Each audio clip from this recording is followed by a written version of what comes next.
My family got their start in the film industry back during the silent days with Charlie Chaplin, and my great uncle was the art director on a lot of the Universal horror classics like Frankenstein and Dracula. Filmmaking, specifically genre filmmaking, kind of runs in my DNA. I've always been a huge fan of the cinema of John Ford, who was the filmmaker who gave John Wayne his start. These are films that deal with exploration and the dangers of those risks, and that same pioneer spirit is so prevalent in this story. I grew up watching John Wayne, Clint Eastwood movies with my dad, much to my mother's chagrin, and it's been a lot of fun to get those same elements, these Western elements that have meant so much to me throughout my childhood, and now incorporate them.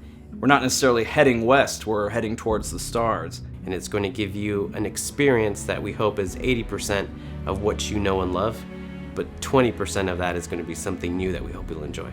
The story takes place many years from now in the future when our planet is dying, and the only way to escape is to leave it. On Earth, there's a simulation or a training program that prepares astronauts for that journey. Enter the Infinity System. So it's a simulation that's been built to figure out who would be the best going to colonize a new planet. Infinity System opens up with our main character Wayne not knowing where he is or what he's doing there or even why. He finds himself in this crashed pod. Wayne is the sole survivor of this doomed mission, and he quickly gets out into the desert and stumbles across this old prospector type character named Jeb.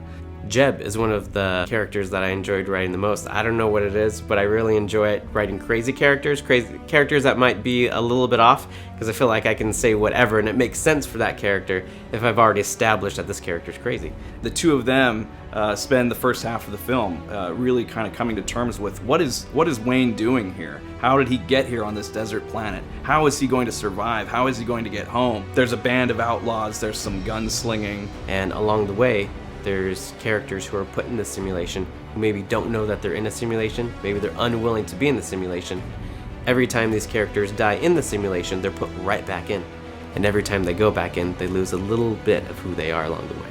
This is a really fun environment that we've created, and I just can't wait to play in. When I'm sitting down and writing scripts or writing novels, whatever it might be, I think of it as like a blank canvas where anything is possible. There's no rules. There's a lot of freedom in storytelling you'll be able to see, and that'll bleed through a sense of wonder and escape where there are no limits.